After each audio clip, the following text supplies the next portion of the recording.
Welcome back to part 5 of the Austria, Switzerland, and everywhere in between road trip. We pick up our journey in Zurich, where we still had a full day to explore before heading to Lucerne and then up into the mountains for some outdoor adventure.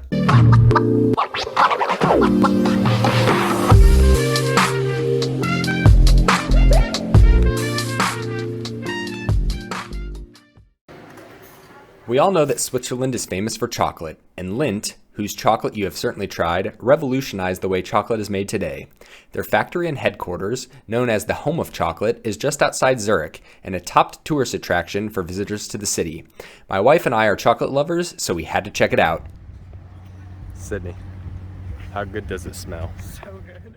We took an Uber to the Home of Chocolate and enjoyed a self-paced tour.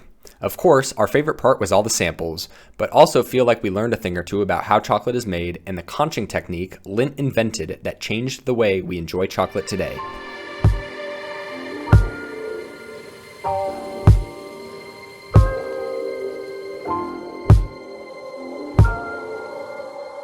From there, it was back to the Old Town, where we had lunch at the world's oldest vegetarian restaurant, did some window shopping on the famous Bahnhofstrasse, and explored the city's narrow streets.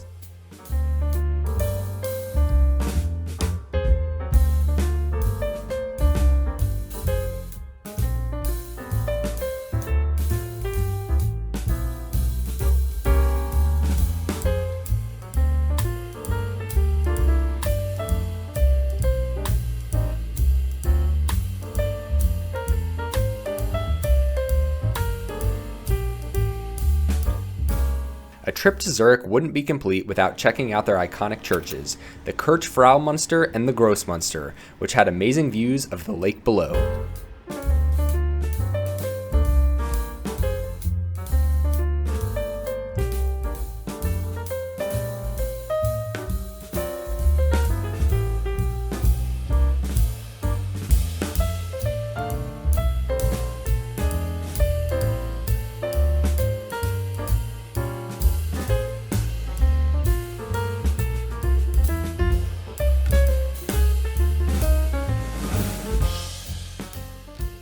We also had a splendid time putting back a beer or two on the waterfront plaza in front of the Opera House, admiring the architecture and stunning blue waters. At this point, it was time for dinner and then bed, as we prepared to get up early to head to Lucerne and the surrounding mountains.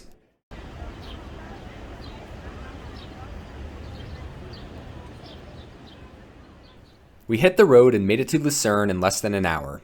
Visitors to Lucerne will no doubt check out the Chapel Bridge, the oldest wooden-covered bridge in Europe, as they explore the Old Town. We did just that while enjoying an on-the-go breakfast from a local farmer's market, the building facades, and the city's architecture.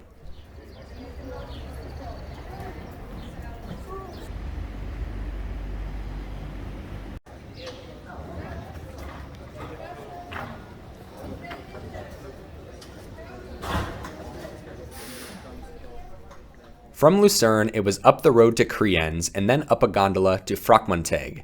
This is the gateway to Mount Pilatus and could be a whole day on its own. For us, we hopped off before the massive aerial cableway which continues upwards, content on enjoying some hiking in the longest summer toboggan run in Switzerland.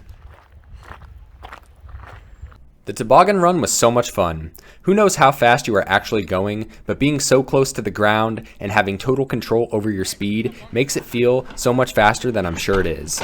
Of course, you have to take the gondola to get here, which isn't super cheap, around 45 francs, and then pay an additional charge to ride. If you're able to spend more time hiking, on the ropes course, or enjoying a picnic, that may make more sense to some visitors.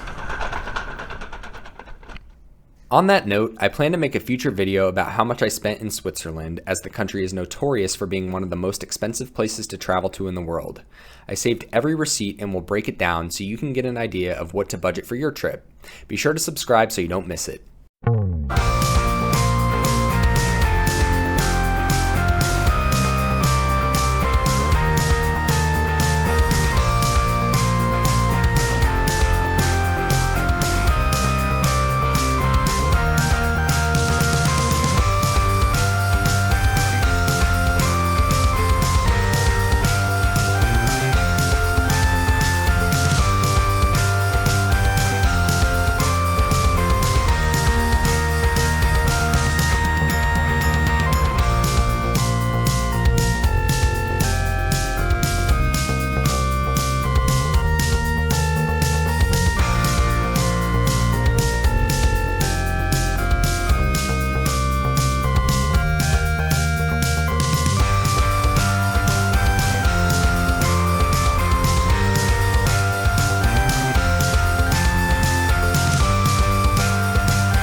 After the run, it was back up through a cow field and then back down the gondola to our car. We hit the road once again, bound for Interlaken, which will kick off our next full-length video in 2 weeks. Be sure to check back as we near the end of the Austria, Switzerland, and everywhere in between road trip. And if you enjoyed, please leave a like.